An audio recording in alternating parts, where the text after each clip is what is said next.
سب سے پہلے رانا صاحب آپ سے اسٹارٹ کر لیتے ہیں since you are sitting here. یہ ذرا فرمائیے گا کہ یہ آپ کو لگتا ہے جس طریقے سے سینیٹرز نے آج حلف اٹھا لیا لیکن مراد سعید صاحب نہیں گئے وہاں پر تو پیش نہیں ہو, آپ کو لگتا ہے کہ انہوں نے حلف نہیں اٹھایا, آپ کو لگتا ہے کہ وہ جو سینٹ میں کبھی آپ آئیں گے یا آئیں گے یا فیصلہ لیں گے اس سے متعلق کچھ آئیڈیا ہے آپ کو؟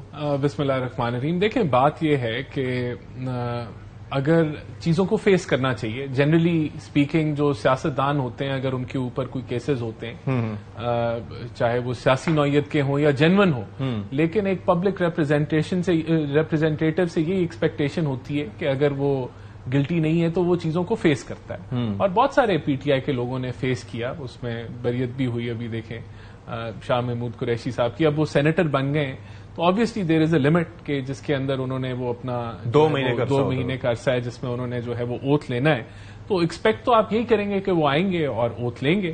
اگر وہ نہیں آئیں گے تو آبویسلی پھر ٹائم لمٹ کراس ہو جائے گی اور پھر ان کو ایشو ہوگا. تو میں تو یہی سمجھتا ہوں کہ آ کے اوتھ لینا چاہیے, اور پبلک ریپرزینٹیٹو اگر تو ان کو یہ خوف ہے کہ ان کی گرفتاری ہو جائے گی یا کچھ ہو جائے گا تو یہ تو پھر جب آپ سیاست میں ہوتے ہیں تو یہ چیزیں ہوتی ہیں, لیکن میں سمجھتا ہوں کہ ان کو فیس کرنا بہتر ہے. اور اگر آپ بھاگ رہے ہیں ان چیزوں سے تو اس کا مطلب ہے کہ ڈیفینیٹلی پھر کوئی آپ کے اندر کوئی عیب ہے جو آپ جس کی وجہ سے آپ غائب ہیں. قاہرہ صاحب آپ سے میں تھوڑی سی رائے لینا چاہوں گا. ایک تو یہ جو فارمولا تھا 6-5 کا, اس کے اوپر آپ کی رائے, آپ سے ظاہر ہے خاصے دنوں بعد بات ہو رہی ہے, اور پھر اس کے بعد اب ظاہر ہے کہ جنہوں نے اس سے پہلے بھی یہ ہو چکا ہے اسحاق ڈار صاحب کے معاملے میں کہ وہ نہیں آئے تھے, لیکن یہاں پر اب مراد سعید صاحب ظاہر ہے کہ نہیں آئے اور پارٹی کو بھی اس بابت نہیں ہے کہ وہ کیا فیصلہ کرتے ہیں جیسے کہ بیرسٹر گوہر نے کہا.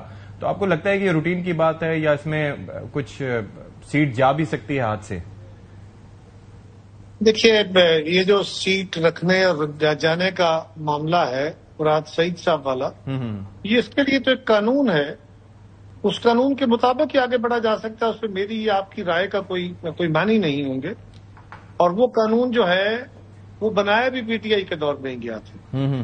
اس سے پہلے اس پہ کہ بہام تھا, آپ کو یاد ہوگا چوہدری نثار علی خان صاحب وہ ایم پی اے منتخب ہوئے اور لمبا عرصہ کے لیے وہ ہاؤس میں نہیں پہنچے. تو اس کے بعد پھر اسحاق ڈار صاحب کا ایشو تھا, تو اس وقت یہ پی ٹی آئی کے دور میں قانون بنا. اور یہ امتداد زمانہ ہوتا ہے کہ بعض اوقات اپنے ہاتھوں سے لگائی گئی گانٹھیں دانتوں سے کھولنی پڑتی. تو انفارچونیٹ ہے, یہ کوئی اچھی پریسیڈنٹ تو نہیں ہے, پیرل ہے. اور دوسری گزارش یہ ہے کہ یہ جو 6-5 کا فارمولا ہے, ایک تو یہ ہے کہ ہمیں سیاست کے اندر اختلاف کو دشمنی نہیں بنانا چاہیے. یہ ہم سب کا آئیڈیا ہے, ایسے ہی ہم سب کا خواب ہے, ہم سب کوشاں رہتے ہیں اور جمہوریت کا یہی تقاضا ہے. ہمارے ملک میں بہرحال یہ رویہ ہے کہ ہم سیاست میں اختلاف کو دشمنی سمجھتے ہیں کہ اس کے ساتھ بیٹھنا نہیں ہے, اس کے ساتھ کھانا نہیں ہے, اس سے ہاتھ نہیں ملانا ہے. سیاست ہے بیسیکلی اس بات کا نام کہ آپ ایگری ٹو ڈس ایگری, آپ اپنے اختلاف رائے کے ساتھ اکٹھے بیٹھتے ہیں, کچھ چیزوں پہ اتفاق کرتے ہیں, کچھ پہ نہیں کرتے, اور کبھی پورا اتفاق ہو جاتا ہے, کبھی تھوڑا اتفاق ہوتا ہے. 100% اتفاق رائے ہر وقت نہیں ہوتا. یہ جمہوریت کا طریقہ کار ہے. اب مسئلہ یہ ہے کہ ہمارے ملک کے اندر یہ بات بھی درست ہے کہ آج تو یہ سوال اٹھ رہا ہے اور جائز ہے کہ جی آپ ادھر تو کہہ رہے ہیں کہ ہم نے ہاتھ نہیں ملانا, فلاں نہیں کرنا, اور یہاں آپ اکٹھے بیٹھ گئے ہیں اور بیٹھ کے فیصلہ کر لیا ہے.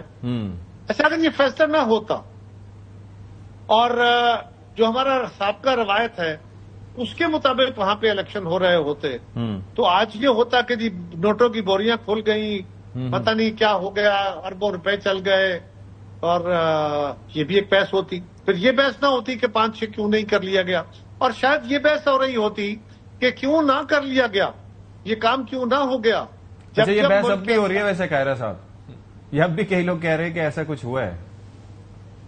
دیکھیے مجھے اس کا ثبوت اس لیے نہیں ہے کہ یہ پارٹیوں نے فیصلے کیے, پارٹیوں نے لوگوں کو ٹکٹ دیے. اگر کوئی الزام لگا رہا ہے تو اس کو اپنا ثبوت سامنے دے دینا چاہیے. اس سے پہلے یہ ہوتا تھا کہ آپ آزاد ہوتے تھے, آزاد ممبران سے ووٹ خریدے جاتے تھے, اور یہ ایک بدقسمتی کی داستان ہے. میرا تو سوال یہ ہے کہ اگر اس داستان سے سیاست کا اور برا حال ہونا تھا, اب جو ہوا ہے اگر اسی کو ہم کوآپریشن کا ایک رنگ سمجھ لیں, آپس میں بیٹھ کے بات کرنے سے رستے نکالنے کا رنگ سمجھ لیں, تو آگے بڑھنے کا رستہ پیدا کیا جا سکتا ہے. اور ایک سوال یہ بھی اٹھایا جا رہا ہے کہ جی اگر آپ ان کو سمجھتے ہیں کہ یہ تو سیاست یہ سارے الیکشن ہی غلط ہوئے ہیں اور یہ تو فارم 47 والے ہیں، تو پھر آپ ان کے ساتھ کیوں آج بیٹھ رہے ہیں؟ ان کے ساتھ کیوں بات کر رہے ہیں؟ اور کیا بیٹھ کے آپ نے ان کو لیجیٹیمائز نہیں کر دیا؟ آپ نے ان کی کیا اس ملک کے اندر کتنے الیکشن ہیں جو کہ متنازع رہے؟ اس ملک کے اندر کتنے الیکشن ہیں جن کے اوپر بہت بڑے بڑے سوالات اٹھے اور بعد میں ان سوالات کو عدالتوں نے ویلیڈیٹ بھی کیا کہ ہاں ایسا ہوا ہے؟ ہم بھی اپوزیشنوں میں بیٹھے، ہم حکومتوں میں آئے، ہم پہ سوال اٹھے، ہم اپوزیشن میں بیٹھے، ہمارے تحفظات واضح تھے، ہم نے قوم کے سامنے رکھے اور پھر کہا کہ آپ نے گیون سرکمسٹانسز میں پالیٹکس کرنی ہے، آپ کو آئیڈیل انوائرمنٹ نہیں ہے، آپ ڈیڈ لاک کریٹ کر کے آپ غیر جمہوری رستے اختیار کر کے غیر جمہوری رویے پیدا کرتے ہیں، آپ نے گریجولی آئیڈیل کو سامنے رکھنا ہے، اس طرف سفر کرنا ہے۔ اس وقت جو کام ہوا میں سمجھتا ہوں یہ کمپیریٹیولی زیادہ بڑی بدنامی سے چھوٹا ہوا اور یہاں سے ایک آغاز ہو سکتا ہے۔ آپ کو الٹیمیٹلی دیکھیں نا، یہ بات کون فیصلہ کرے؟ پی ٹی آئی کے لوگ کہتے ہیں کہ جی فلاں کے ساتھ نہیں بیٹھنا، وہ تو اس کے ووٹ صحیح نہیں ہے، فلاں کے ساتھ نہیں ہے۔ اگر یہ پی ٹی آئی فیصلہ کرے گی کہ فلاں کے ساتھ بیٹھنا ہے، فلاں کے ساتھ نہیں، تو وہ فلاں نہیں مانے گا، تو پھر تو معاملہ کبھی چلے گا نہیں۔ آج جو حکومتیں ہیں، کیا ہم مارشل لا کے اندر مارشل لا کی پیدا کردہ حکومتوں کے ساتھ ڈائلاگ نہیں کیا کرتے تھے؟ کیا ایسا نہیں ہوتا تھا؟ یہی طریقہ کار ہے۔ جب ابھی ایک مثال قائم ہے تو پھر آگے کیوں نہیں ہو سکتا؟ ولید صاحب، آپ کے تھاٹس کیا ہیں؟ ایک تو ظاہر آپ ماشاءاللہ سینیٹر بھی ہیں، پھر کیا مراد سعید صاحب کے بارے میں کچھ پتا ہے کہ وہ حلف اٹھائیں گے نہیں اٹھائیں گے؟ پھر اس کے بعد ہم آگے بھی بات کرتے ہیں آپ سے۔ مراد سعید صاحب کے حلف اٹھانے کے بارے میں تو میں جواب نہیں دے سکتا، اس کا تو وہ جواب خود دیں گے، لیکن میں خاص طور پہ اس بات کا جواب دینا ضروری سمجھتا ہوں جو رانا صاحب نے یہ کہا کہ جی آئیں اور سامنا کریں، تو مثال آپ نے اشارتاً کی، میں تو تفصیل سے بتاتا ہوں۔ میرے وہی 6 سال سینٹ میں تھے جو کہ اسحاق ڈار صاحب کے 6 سال جی اور ان میں سے 5.5 سال تو وہ نہیں آئے۔ وہ کون سی چیز تھی؟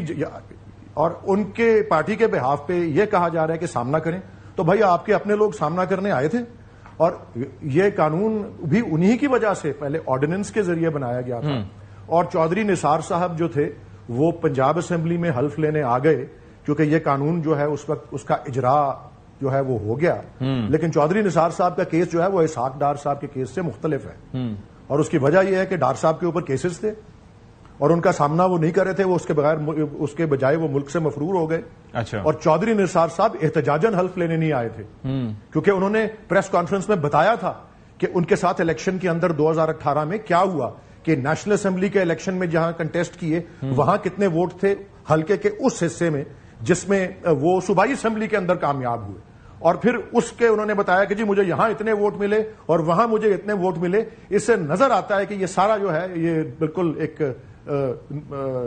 فارس تھا، اور وہ احتجاجن نہیں آئے، لیکن جب وہ قانون بن گیا تو وہ حلف لینے اس وقت آ گئے۔